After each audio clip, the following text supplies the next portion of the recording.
All right. Hello, everyone. Good morning, good afternoon, or good evening, depending on where you're joining us from today. My name is Alicia Baca, and I serve as the Outreach Coordinator at the Center for Slavic, East European, and Eurasian Studies at The Ohio State University. It is my sincere pleasure to welcome you to the second panel in the Bodies in Focus series. For those joining us for the first time, this series will feature speakers from various disciplines and institutions, as well as practitioners from nonprofits in our region.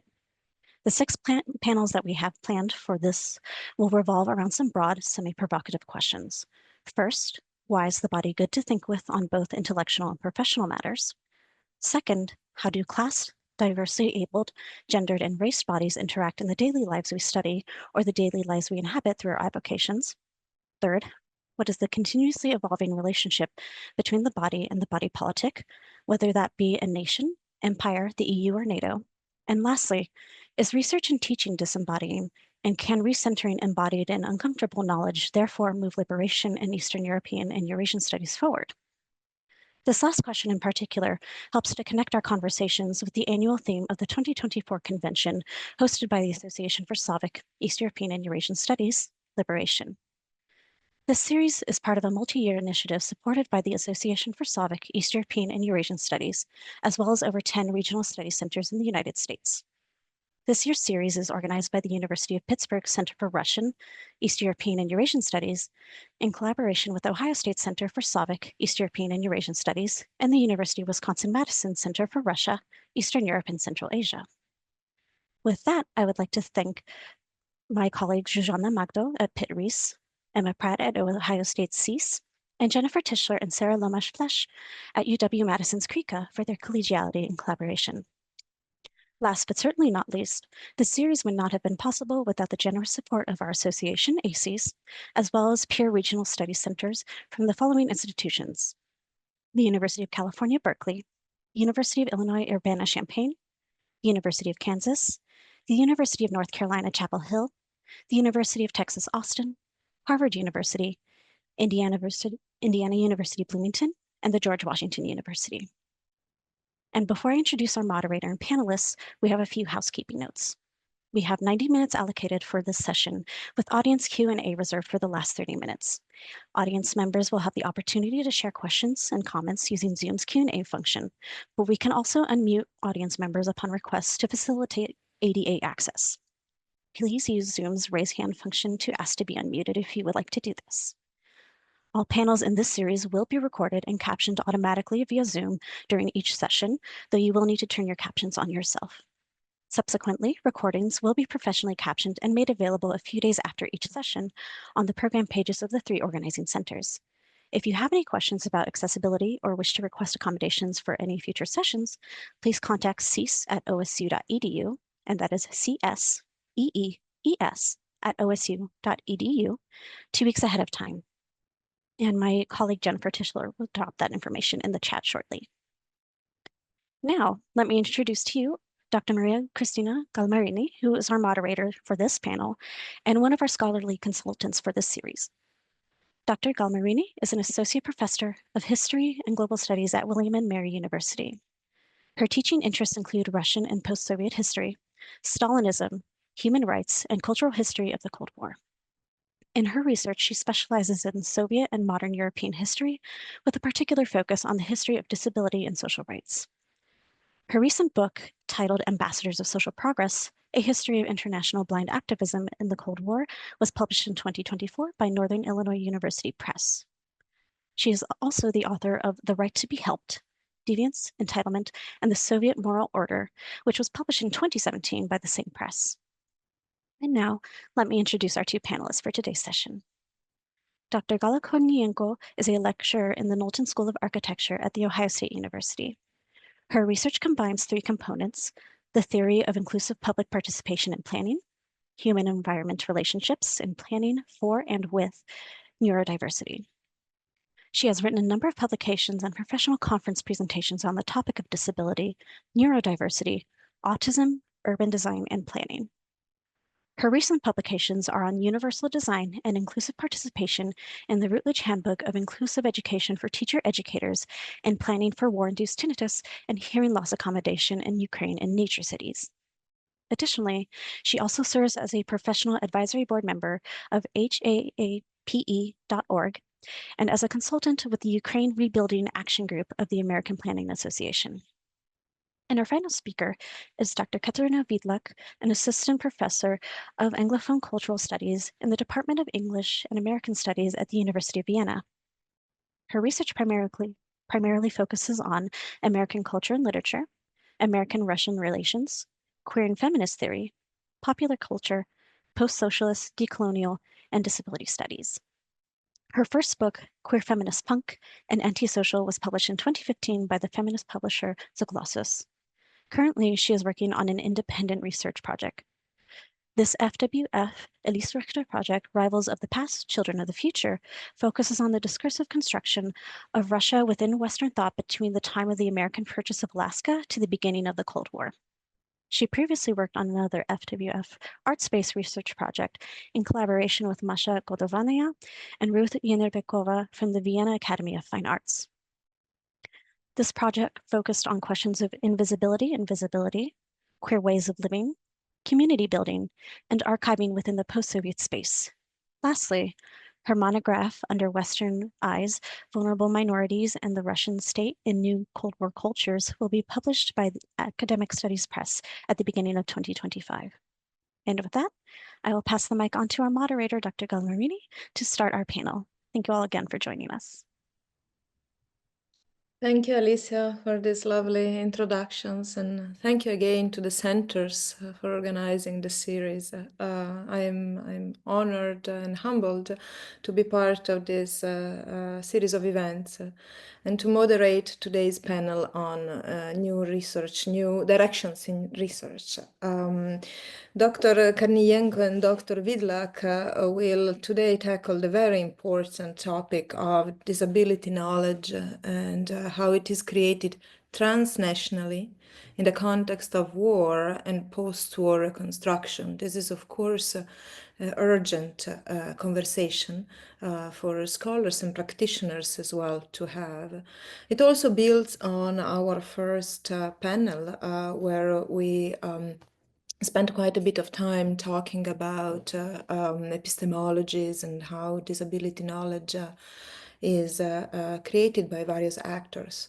So today's perspectives are talk very nice to each other, and I'm looking forward to hear more. But just as a way of introducing what our panelists will talk about, Dr. Kornienko will especially focus on policy making and implementation of policies. And she will look at different actors, local activists, policymakers, and experts, both domestically and internationally. So it's a dialogue between these actors in the making, shaping of policies and implementing them.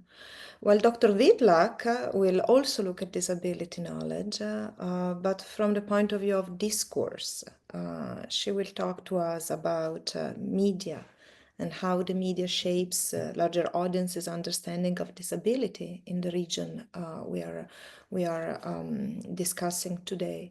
So without further ado, I let Dr. Kornienko give her presentation, and I'm very much looking forward to it. Thank you so much, Maria and Alicia, for a great introduction. And I will turn off my video for better presentation quality, and then I will turn it on when we need to answer the questions.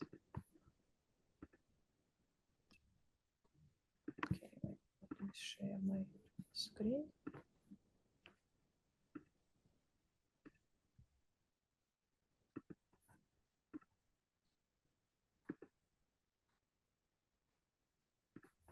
I hope cross-captioning is available as well. So today I will talk about urban planners and disability inclusive post-war recovery in Ukraine that currently underway. And I will talk from my perspective as a Ukrainian who currently lives in the United States and whose main knowledge on disability and urban planning and city planning is based on American experience, study of disability in United States context and Western knowledge. With my living experience of living in Ukraine half of my adulthood. Ukraine urgently needs to transform its built environment to make it accessible and safe for increasing number of injured and disabled population, including war veterans, aging adults, and children. This presentation examines Ukrainian cultural and societal attitudes towards disabled, policy-making efforts, and challenges to ensure spatial equality, dignity for Ukrainian people during the war and post-war reconstruction. And in particular, what is the role of planners in these efforts? According to Larisa Baida, the head of Department of National Assembly of Disabled People of Ukraine, as of 2024, 2.6 million people with disabilities lived in Ukraine based on official demographic data. However, if we adhere to international classifications, even this number of people with disabilities is much higher, since disability can be temporary, not necessarily congenital or acquired. Therefore, according to National Assembly of Disabled People of Ukraine calculations, up to 15% of Ukrainians had a disability. World and Ukrainian experience prove disappointing statistics. Military actions worsen demographic indicators, start long and large-scale process of militarization and disability of society. Ukraine was not an exception and already has a trend of increasing number of people with disabilities in the country as a whole. Again, according to the calculations of the National Assembly of People with Disabilities, more than 45,000 Ukrainians received disability in 10 months of 2022 with the start of full-scale invasion, while in 2021, the rate of disability was 3.5 times slower. In addition, taking into account the current level of contamination of the territories of Ukraine with explosive devices, threat of mutilation, and as a result, receiving disability will be relevant for Ukrainian society in the long term. The Ministry of Veteran Affairs of Ukraine forecasts the estimated number of veterans, their family members will be 4 up to 5 million at the end of hostilities. So today, major questions that I want to focus. How is knowledge about disability incorporated into Ukrainian spatial development policies? What is the role of Ukrainian urban planners? And what role do cultural and societal attitudes might play towards inclusion of disability in Ukrainian spatial development policies and processes, especially during and after the war in rebuilding efforts. As you can see here, this is a slide showing the painting, drawing on paper of Taras Shevchenko, famous Ukrainian poet and painter. The work is called Blind. You see the person on the front. It's called Kobzar. These are traveler musicians in Ukraine. Usually they were disabled and blind with a little guy next to him, and behind that there is a woman behind the fence. In the chapter Disability and Ukrainian Urban Space, we with my colleagues, disability activists of Ukraine, Inna Kovalyshina and Dmitro Shebetyuk, who are disabled themselves, wrote about traditional Ukrainian views about disability. For example, Ukrainian culture had a tradition of eldership, and this picture represents this. The association of a blind or people with musculoskeletal disorders who could earn a living by traditional singing or begging. Such brotherhood of workshops was self-organized, often respected in urban and rural spaces. They had their own laws, tradition, rituals, and language. This is based on research of Kushpet. The role of elders, called the Kobzars, was ambiguous in Ukrainian history. On one hand, they were perceived objectively as crippled passers-by who earn bread in a traditional Ukrainian way. On the other hand, Kabzars symbolize Ukraine's struggle for freedom, providing reminder of times of Cossacks and the Ukrainian heroic epics. They were exclusively male.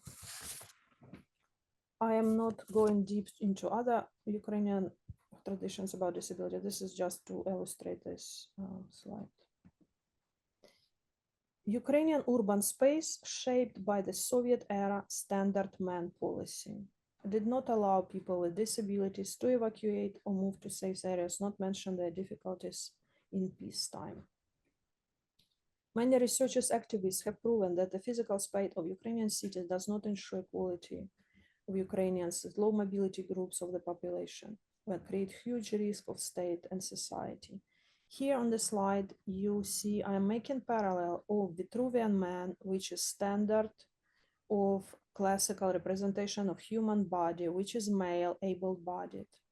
And on the right, you see the poster from Soviet times, Ukrainian worker, probably industrial worker, and guys behind them talking about rebuilding. It's also symbolize able-bodied, strong man who is in charge. And I see the parallel in the depiction of both men, Vitruvian and Soviet man. Disability in Ukrainian urban space now in contemporary Ukraine. These pictures are taken from the chapter we wrote with the same title, Disability in Ukrainian urban space, taken by my friends. As you see in the middle, photo of Dmytro Shebetyuk. He was my co-author for the chapter. He is activist and he created Dostupno UI organization that does assessment of urban environments and categorizing them and giving them different rates if the place is accessible or not. As you can see, he's in a wheelchair trying to go up the stairs. On the left image, you see the entrance in the shopping mall in my hometown, Cherkasy. This building was designed recently, like in 21st century. And the main architect of the whole city was responsible for this project. And you can see that I don't know what kind of ramp is this, because it's not a ramp, it's just like two metal lines going down. On the right, this is the photo of Dmytro Shebetyuk. He showed some changes in the design. It's called Polyclinica, which is the health facility. On the left, you have a lawn ramp that kind of addresses the entrance, like on the left, that people can enter actually to Polyclinica. This is new changes to the Soviet design and retrofitting. Here I am using the, because my research is mainly on autism and planning and neurodiversity, I'm using here the Jim Sinclair quote that when he was talking to people who work with autism. And I think it's relevant to other disabilities, and particularly to planners or architects who work with environment. The tragedy is not that we are here, but that your world has no place for us to be. For a long time, planners were addressing issues of equity in planning and social justice. And I'm given here the citation from Zapata Marisa, who wrote Planning Just Futures article. And here she says that planning for social equity in times of increasing marginalization and uncertainty invites planners to critically examine whose vision of the future they are planning for.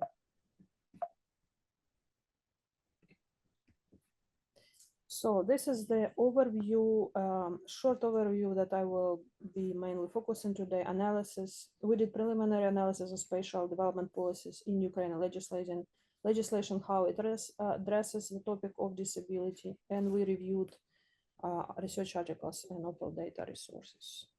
So the findings are, and I only in short just mention the legislation that addresses the disability in Ukrainian laws.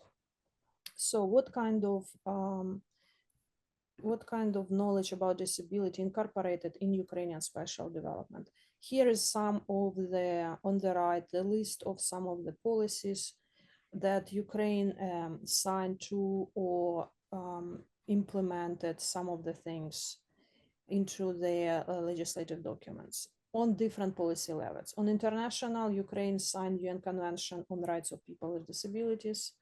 In Ukraine, Constitution of Ukraine fundamental policy mentions disability.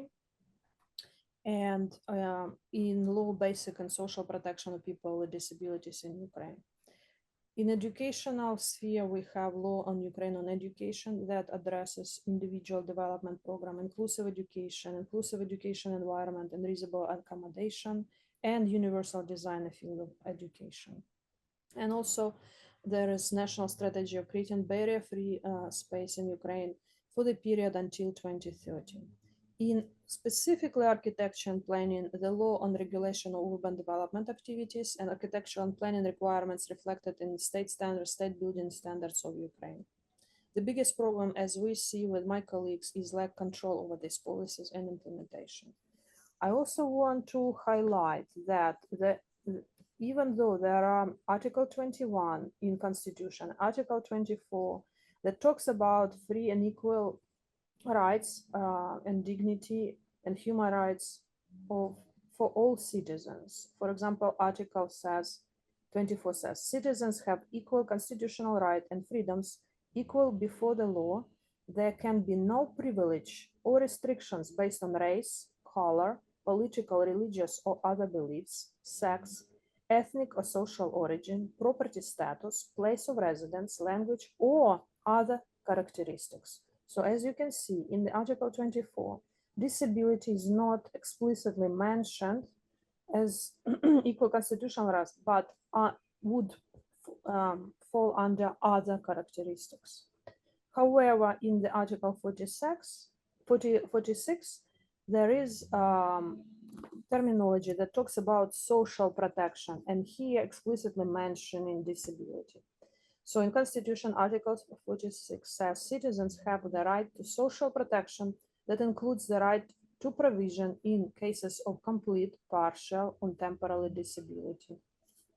The loss of the principal wage earner, unemployment due circumstances beyond their control, and also in old age and in other cases established by law. So what is the role of Ukrainian urban planners currently in rebuilding Ukraine, and how this disability knowledge or epistemology is created by Ukrainian planners?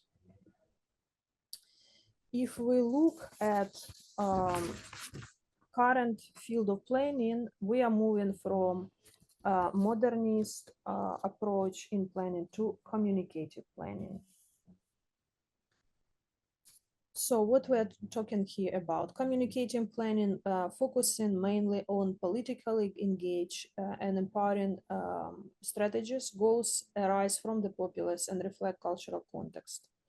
And when we talk about international involvement in rebuilding, we should consider, as Bruce Stiftel, professor of planning emeritus, states, we should be very conscious of local traditions, local cultural beliefs, and consider how we can transfer the knowledge. For example, me being in United States, having mostly knowledge on disability theories, activists, civil rights movement, ADA in United States context, and how I can apply or transform Ukrainian spaces.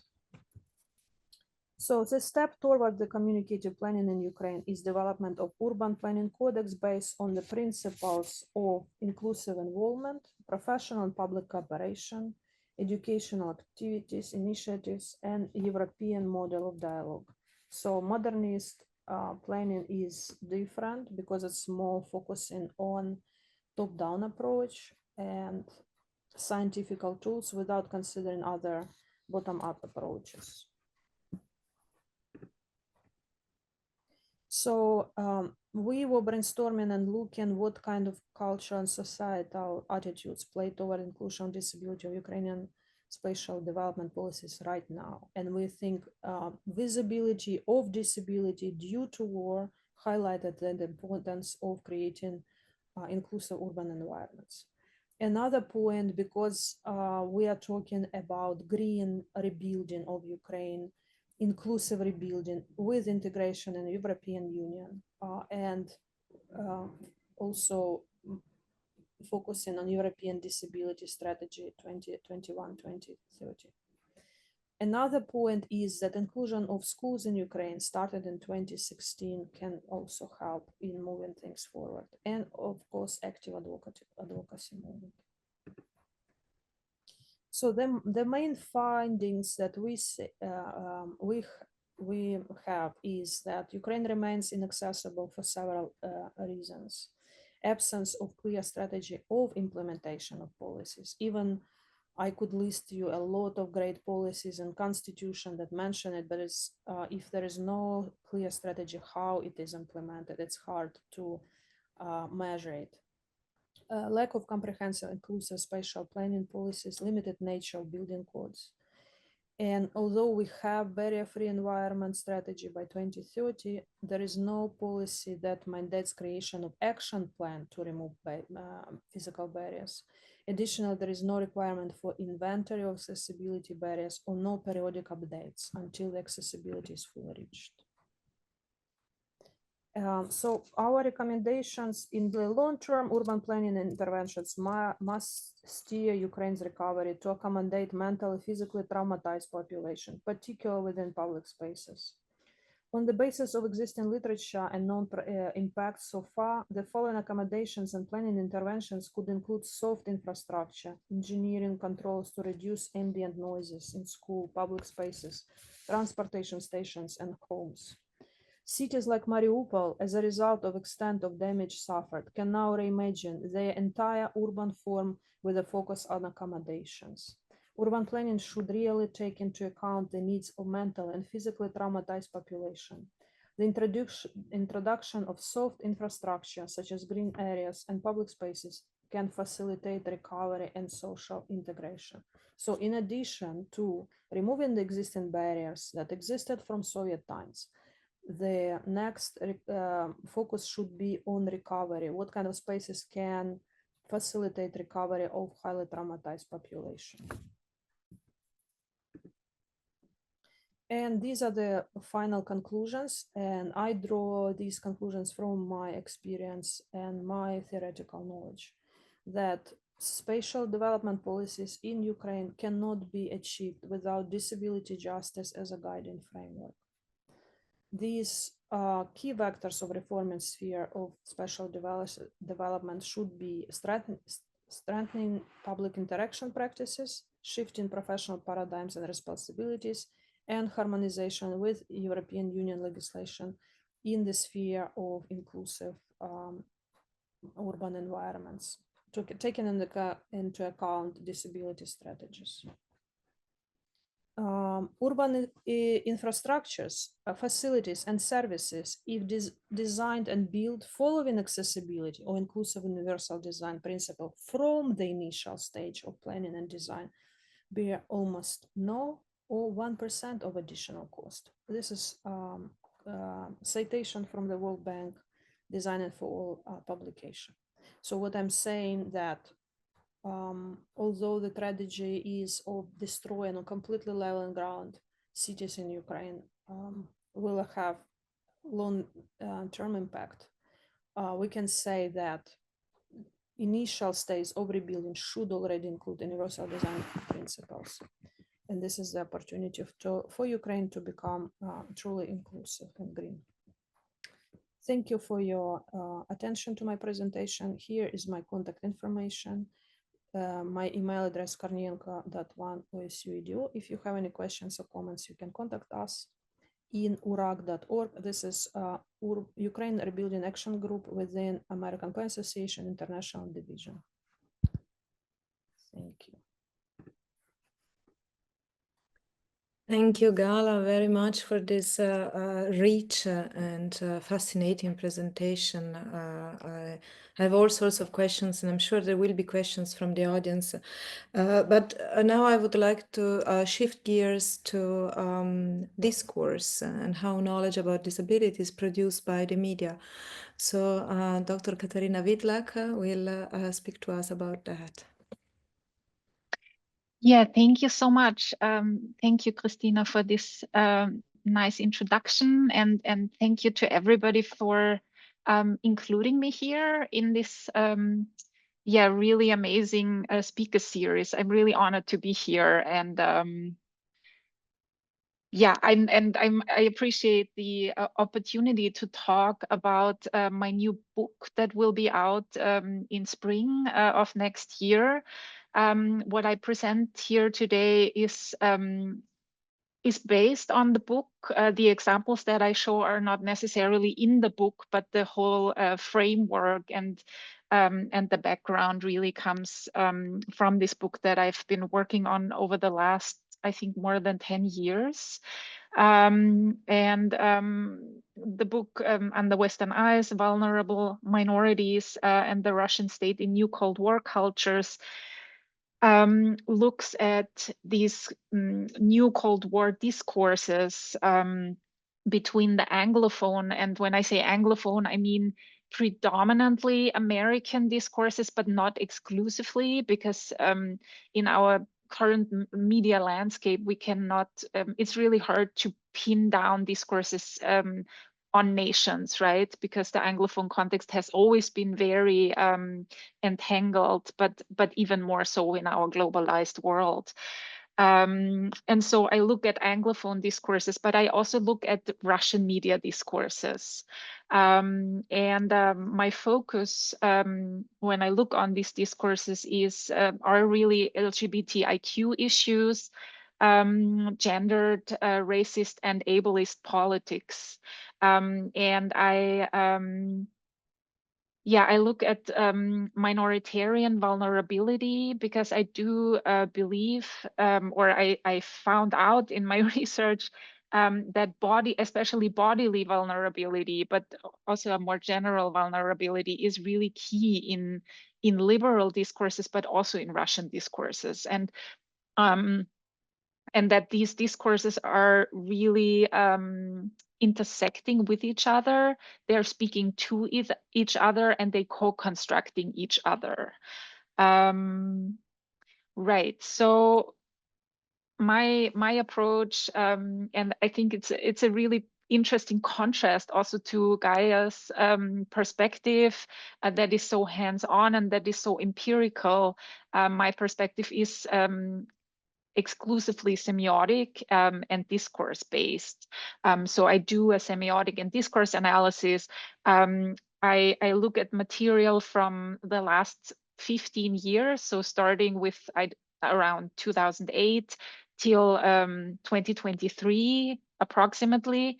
I look at all sorts of media, news media, but also film, from Hollywood cinema to more independent film, TV shows, and then increasingly also social media. Right, and I do my research from a queer disability and feminist, anti-racist, and anti-imperialist perspective, and I emphasize the anti-imperialist because I really try in my book to look at both forms of imperialism, a kind of a Western American-led, more liberal imperialism, discursive imperialism, but also a Russian mediated form of imperialism. And I try to see how those imperialisms coexist and intersect in many aspects. Right. So my central argument in the book and for today is that Anglophone media constructs images of vulnerable bodies and groups vis-a-vis the Russian state in order to delineate and unify liberal values as American values or as Western values. These value constructions are contrasted to Russian values. And in this way, the media creates notions of American national belonging or Western belonging, depending on what the audience is, right? They kind of create Western ideas of superiority or ideas of Western superiority and American superiority, and use this as a basis to argue for the need of influence in international terms. So this is the Western side of the picture, right? But building on works by Slavic studies scholars and especially Russian studies scholars such as Valerie Sperling or international studies scholars like Emil Edenborg or Daria Davidova, I can really show that these Western discourses support something that comes from Russian media, right? And what they support is really this idea of Russia as a very strong, very potent defender kind of conservative values. And they also very much support this idea that Russia wants to influence the world internationally and wants to expand their reach through conservative values, right? And this is, of course, a discourse that the Kremlin very much supports. And so in this on this intersection, this idea of new Cold War bipolarity really is produced from both sides, right? From the Russian media or Russophone media side, but also from the Anglophone media side. So when I talk about the West, of course, I'm not talking about an actual space, but more of an idea, right? And I put here the quote by Edouard Glissant, the decolonial poet and philosopher, who says the West is, of course, not a place; it's a project, right? So when I talk about the West, I mean this a knowledge project. So this is why decolonial approach is one side of my kind of like theoretical framework. Another side that very much also intersects or overlaps with decolonial approaches is theories or are theories that come from queer theory and that coined the term queer imperialism. And here I base my critique very much on Jean Harita Warren and Tamsila Taquir and Ezra Erdem. They have nothing to do with Russian studies, or they don't look at Russia per se, but they identify discursive forms of queer imperialism in discourses that look at international relations and that look at international politics. And I found their term very useful to look at queer how queer subjects from Russia or Russian queer subjects are discussed in Anglophone media, but I think their framework is also transferable to other vulnerable bodies. So it's not something that only this mechanism of queer imperialism is a liberal imperialism that does not only concern itself with queer figures or LGBTIQ figures, but that is also very much transferable to disability and people with impairments or people with disability. It's a liberal imperialism that builds itself very much upon queer rights and disability rights. And what is so interesting for me in this concept, or why I find it so useful, is that Jean Harita-Born and Taqueer and Erdem really show how at the bottom or the basis for this queer imperialism is this idea of white privilege, and this form of queer imperialism supports supports Western white privilege without, of course, admitting to it, and creates those very racialized others as pitiful figures, as figures of care, of Western care, and I think that is very much what happens in Anglophone media, that in media discourses, these icons of pity are created. And I have one example that I find really,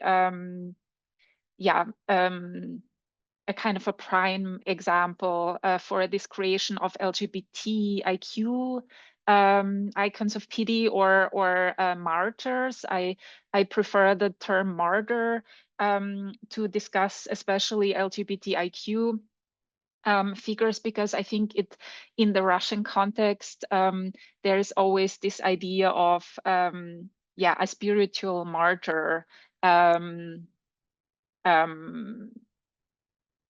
That kind of like puts himself or herself in the line of fire for the greater good, right? So this has a long tradition in the Russian context, and I think that this idea really productively, in a negative sense, intersects with Anglophone media discourses. And so here we have Kirill Kalugin, who was one of the few queer martyrs that were presented in Anglophone media all over the Anglophone world in around 2013. So this photo was really very, very popular. In this version, it's taken by Olga Maltesova, and it's available at Getty Images, and a lot of articles that addressed homophobia in Russia, the anti-gay propaganda law, and so forth, really used this image. And the reason why they use this image is because we have here this really model creation of the queer mother, who is threatened by these very masculine, very stereotypical Russian guys. Here in this photo, these are paratroopers, and it was the paratroopers' day, and Kirill Kalugin tried to do this kind of like one person picket, and put himself in the midst of all of these celebrating paratroopers, and he was attacked and photographed during this attack.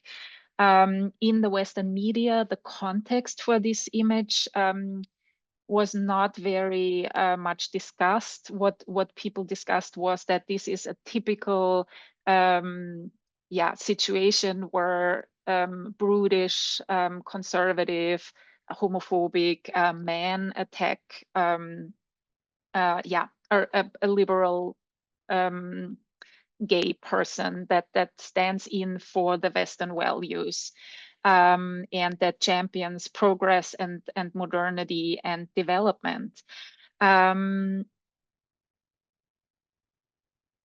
So Yeah, so I'm explaining this in such detail to just explain where I'm coming from when I will move now to issues of disability more or focus in on disability more closely. I do think that this tendency of focusing on those vulnerable bodies in Anglophone media developed over the last 15 years, but shifted according to the respective political situation. And I do think that since the full-scale invasion of Ukraine, the discussions have moved to focus more on Ukraine and especially people with disabilities in Ukraine. But the mechanisms and the discursive framework has not really changed much. And yet we have to consider, of course, also the situation, the discursive situation and semiotic situation of Ukraine. And here I build very much on Olga Plachotnik's and Maria Majacik's work, who have really nicely shown in their work how in Western media and Western discourses, Ukraine is seen as this buffer zone, this in between the West, the liberal West, and the imperialist Russia or the conservative Russia, the yeah, whatever the concrete denomination is, but the idea is always that there's the bad Russia and then there's the good West, and in between is Ukraine, right? And so I look at how figures of disability or bodies of disability feature in this buffer zone in Western media, and how Ukraine is constructed, and how Russia is constructed. I look at disability as from the perspective of crib theory. So disability is not necessarily something that is connected to impairment, but it is something that a bodily and mental disruption of normativity. I read the signification, the discursive signification as a kind of a epistemology, so a production of knowledge that centers on cripness or disability. And I'm really interested in the sociocultural and ethical, moral questions that especially crip embodiment produces, facilitates, and frames. And I do think that these bodies with disability, especially bodies with disability, although trauma is also a big topic, but I think the signification, not only verbal, but also when it comes to images, and I will show some in 1 second, is really on bodies that are seen as impaired or that kind of like signify, visualize disability.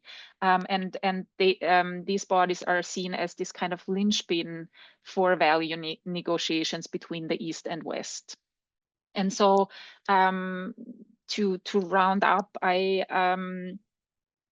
or to finish my argument, I brought several articles that I think really nicely show how disability is not only created, but also used as a visual nod to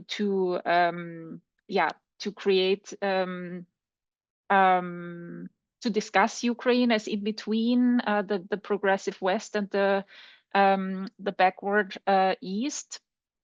So for example, here in the Guardian article, you have disability visibility as well as metaphors of disability are employed to show the resilience of Ukraine, to show that Ukraine is resisting this influence of imperialist Russia, of the backwardness, this kind of like pro-European, pro-progressive bastion that kind of like blocks the Eastern influence or the Eastern imperialism, Russian imperialism, and these bodies are really shown as the figures that block and therefore are become disabled, become impaired because they block this imperialism and resist. And so what the figures that are mostly brought or made visible in these discourses are soldiers that lost legs or other parts of their bodies, and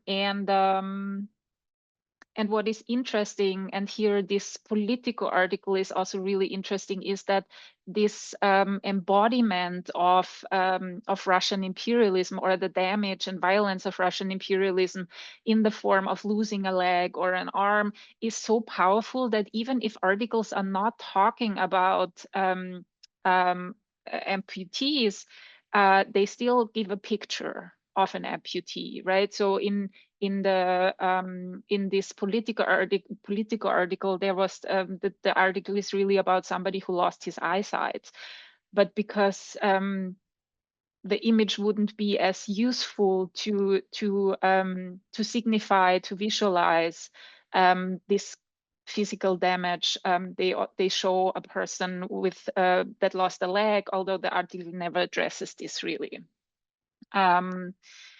So yeah, and the articles really move in their evaluation. So some of them from seeing Ukraine as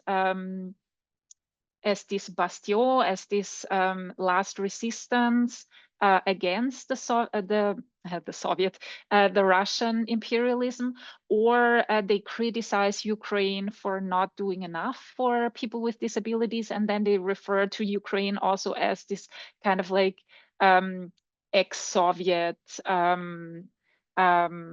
not yet fully enlightened territory, right? So like here in the Politico article, you see, the evaluation is that it's still too Soviet, still too close to Russia to be really progressive. Right, but then you have also other articles that say like, well, they're really trying. Like here in this Guardian article, the emphasis is on this soldier that wants to create disability visibility, and it's seen as very, very Western oriented, very progressive, very moving in the right direction. Right, so my last example is are articles that really address this or address Ukraine as linchpin for value negotiations, and are very close to the buffer zone that I introduced, the concept of the buffer zone that I introduced with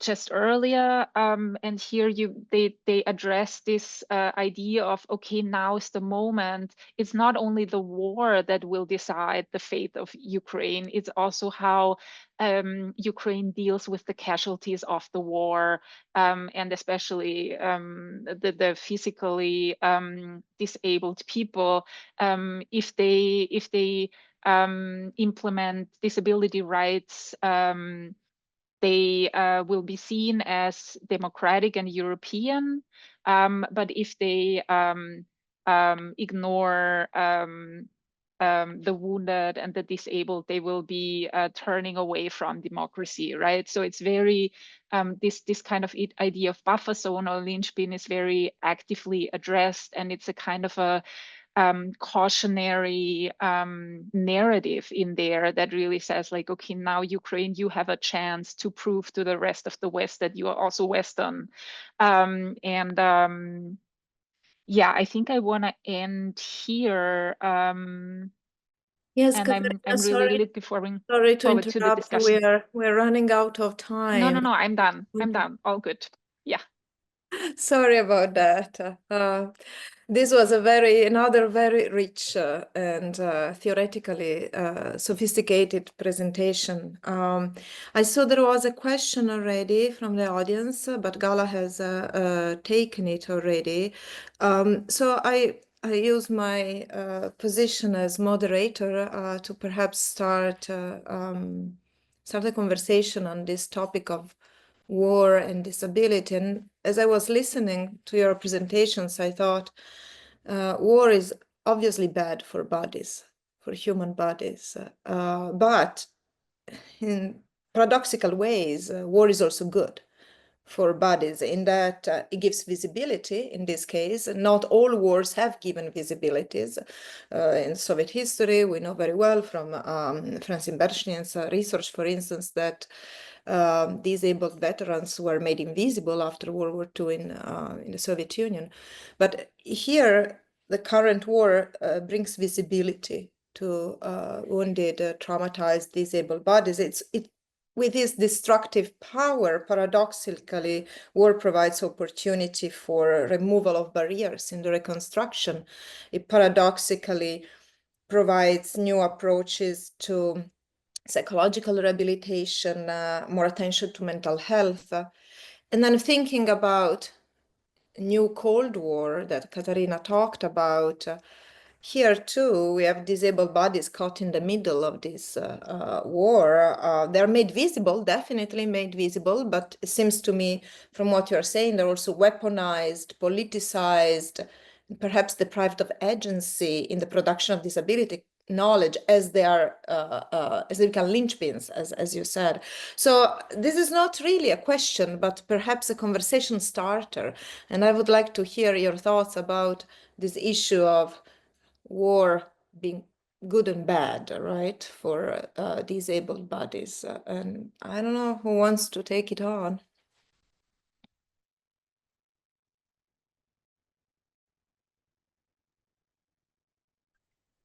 I can start, and maybe Gaia wants to chip in then. I do think, I mean, if we can say that anything is good about war, I think that there is a chance in making visible the effects of war, not only physically, but also mentally. I think the question is how you attach meaning to this visibility, and that's what I see as the big problem in these articles that I showed, right? That the meaning seems to end with this question of like, okay, will people be taken care of? Then it's a sign of progress, right? But there is nothing that talks about how this could even happen, how Western powers are, have responsibility in, providing. There is no question of even, I mean, it's not that in the Western world everything is good for people with disabilities, right? There's no question about what it really means to have disability rights and so forth, right? So I think the question is really like, what do we do with this visibility? How does it have consequences that are of international relevance, or are we just using it as another focus of of judgment or evaluation in terms of bipolarity? Yeah, I think that would be my first idea. Gala, what are your thoughts? So my thoughts are in the context of universal design principle to build environment.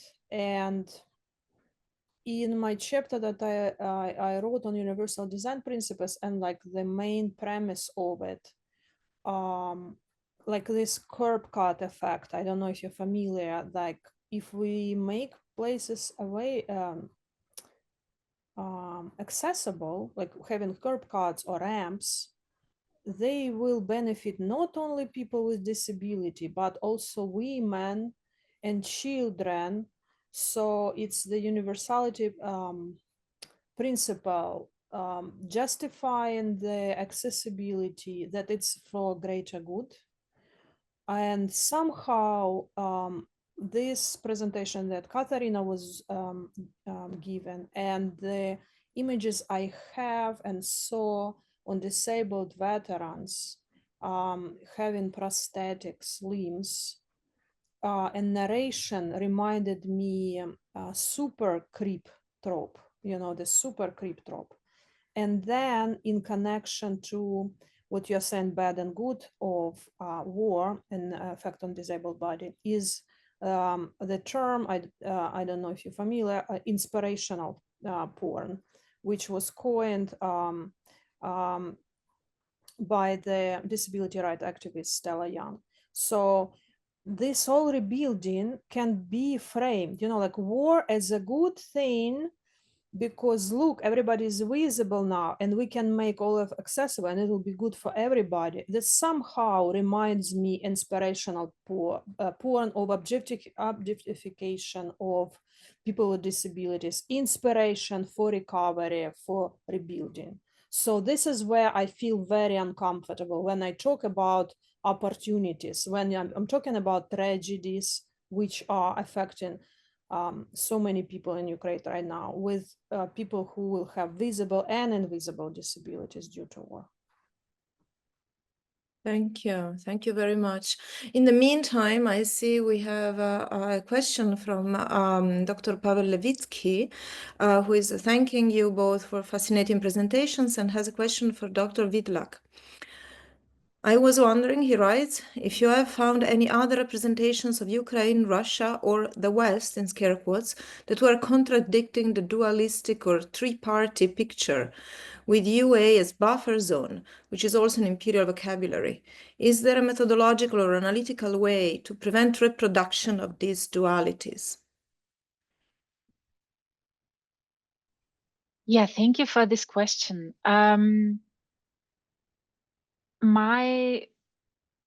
So in mainstream media, I haven't found any discourses that would allow for a different way. But I also have to confess that I haven't looked very intensely for them, right? Because I was so bombarded with the same pictures all over again that I really felt I need to criticize this. So that was my aim. But as a activist researcher, I have worked with people from Russia and Ukraine in the last years on solidarity networks and have tried to theorize solidarity networks that understand, that try to do a queer feminist critique, a queer feminist anti-imperialist critique that addresses both Western imperialism and Russian imperialism. And we have published one, I think it was in 2022, an issue of Feminist Critica, where we really try to think solidarity a way not connected to these kind of like East-West value evaluations, but really as a kind of a working together that uses internationalism, not Soviet internationalism, but an internationalism that is not bound to any imperial power, but that comes from the activist, from bottom up, so to speak. It's not a good answer, but I have so this was my attempt of trying to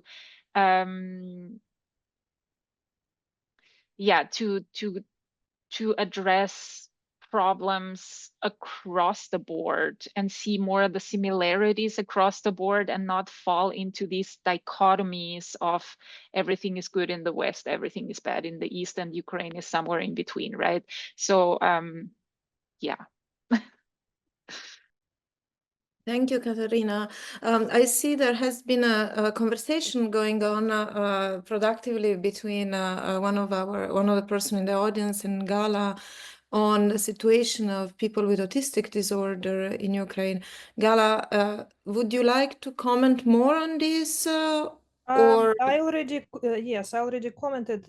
My focus on autism planning is based entirely on United States, because I started this topic 8 years ago. It was part of my dissertation. I haven't moved to that point of research to another geographical areas yet. Thank you.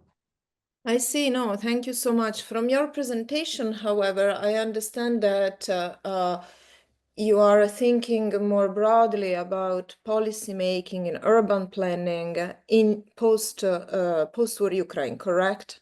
Yes, but persons keep asking me about current Ukrainian situation in social rehabilitation or support of people with autism in Ukraine, and I cannot comment on that. I understand. I understand. Your team is instead thinking more about urban planning in international context, correct? Because you are in conversation with US experts. And one aspect of your presentation that I really enjoyed was your comment about adapting to local realities models that you have learned about in the US. Would you like to comment more about this? So one of the historical parallel I can make is the civil rights movements in United States, beginning of it, and then Vietnam War, how it helped again to move things forward, because there were used to be able-bodied, young, strong men coming from war with disabilities, and how they remembered being able-bodied and how they were part of this movement of making cities in United States accessible. So I can only extrapolate and hope that something like that might happen in Ukraine, because the disability will be more visible, and all of these active people who are coming from or injured will be one of these pushing forces to make cities more accessible. I cannot expect or require or anything like, having dreams that it might 100% happen, but this is what I'm hoping for. When we're talking about disability now, currently in Ukraine, public participation, other things, is hard to achieve because people are already overburdened with things, even including people with disabilities in rebuilding and planning can be tiresome thing. When people are on a survival mode, it's harder for them to make decision, to participate in decision-making process, to be on the top of Maslow pyramid when your basic needs of shelter and safe space is not fulfilled. Absolutely, absolutely. I appreciate this comment, which brings us back to the gruesome and most tragic reality of the war, indeed. I do encourage the audience to type in their questions or raise their hands if they prefer to articulate verbally their questions orally. Otherwise, I wonder if our panelists have any additional thoughts that they didn't have a chance to articulate during their presentation, but I see there is also a question. Let me read aloud the question. Do you think the effects of any war can be passed down to generations?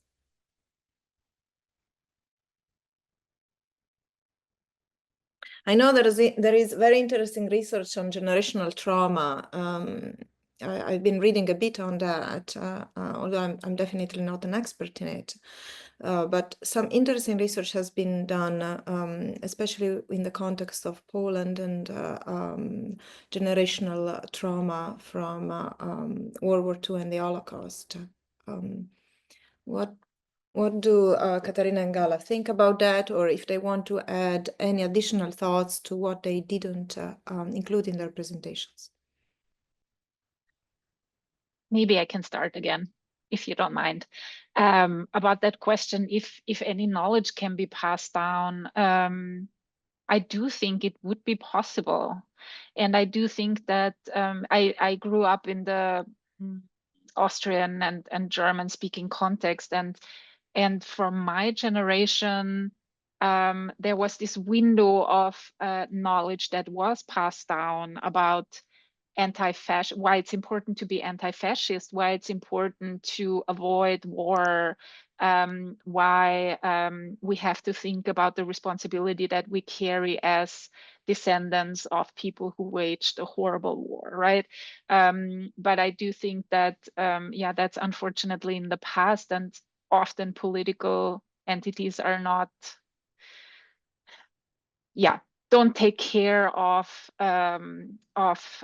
this kind of like knowledge that needs to be recreated all the time, right? It's not enough to give it to one generation. The next generation has to pick it up. So yeah, I mean, this is a longer discussion, but I do think that the way I grew up is very different to how other, yeah, newer generations, younger generations grew up.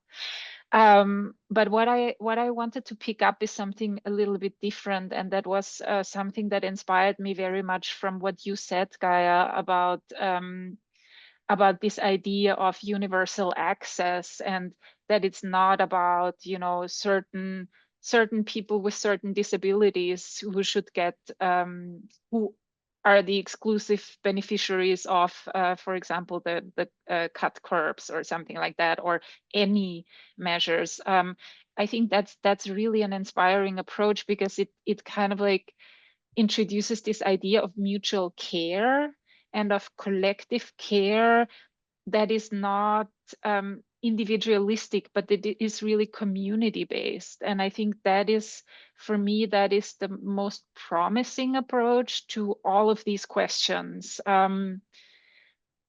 Because I do think that at one point in our lives, we will all be disabled, right? So it's not a question of like individual needs, but it's more about the collective. Yeah, and I yeah, it's not, I don't have to offer much about that, but I wanted to say that I found that really inspiring about your work and what you said today. Thank you. So, what is the effect of any war, and if can be passed down to generation? Can it be passed? I mean, it already did. So, the Second World War already passed to me while I was growing up, talking to my grandparents. In particular, my grandmother, who was on occupied territory in Ukraine during Nazi occupation. So, from when I was probably like 7 years old, I heard her stories, her living experiences. They embedded in my brain, in my psyche. I could say that as a child, I would have dreams of the war, that such impact was on me. So I was never out of war or suffering of my people growing up in Ukraine. This knowledge was passed by my other grandmother to me, telling how she was evacuated from Ukraine during the war and what she went through. So, of course, effects of any war will be passed down to generation, especially in countries like Ukraine, who was occupied for so many years by different imperial powers and still is. Thank you, both Katarina and Gala, for addressing this question. I see here from Rachel, we have another question for Gala. Have you seen disability justice movements, especially perhaps of disabled veterans, challenging the existing and new urban planning, For example, the thought of the staircase you showed with the ridiculous ramp. Have there been protests? And they write, I know it is difficult to protest during war conditions. Yes, protest can be one of the ways to change policies, but there are other ways, like if you study how policy process, like, theories of changes in the policy, there has to be some kind of element, big event that kind of wakes up people. So protest is only one of the ways that you can change current policies. There is other ways that the highest point happens in media or overall in the nation, that people start to address those issues. I cannot see how protests now are possible and can be effective in addressing those issues. How I see from my professional experience, now we are working with Roskvid, Urban Coalition for Ukraine Rebuilding. We have working group, for example, with veterans who are disabled and who are planners or architects themselves in their previous lives. So I can see that one of the mechanisms involve people who are professional planners or architects being involved in the process when they are disabled themselves. And of course, working together with disability communities and activists. Thank you. Another question on a points system. Do you think if there were a point system that there would be more action from the community? So I think, writes a person from the audience, I think in another country in Europe, people get points for taking care of the elderly when they're young. Then when they become adults, they can use those points to pay for care. I am not aware of this point system in personally, but I wonder if our speakers know anything about this. I guess this is a welfare and pensioning or welfare, part of welfare approaches, I guess.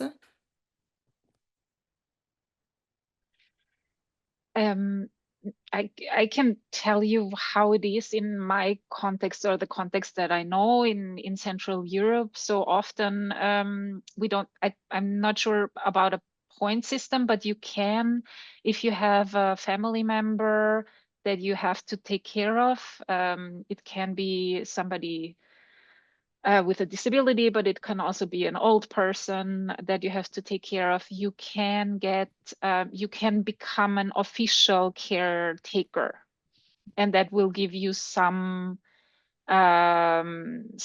money, some support from the state, but it's not enough. And what we see in Central Europe is that this work, even although there is support, which is already good, right? But again, the conditions are so bad that the people who do this kind of care work are always women who then have to give up their careers or, have no opportunity to build their careers in a way so that they can have a really good pension when they retire, right? So, and that's a huge problem. It's also a problem with part-time work and taking care of children. So it's not only connected to disability.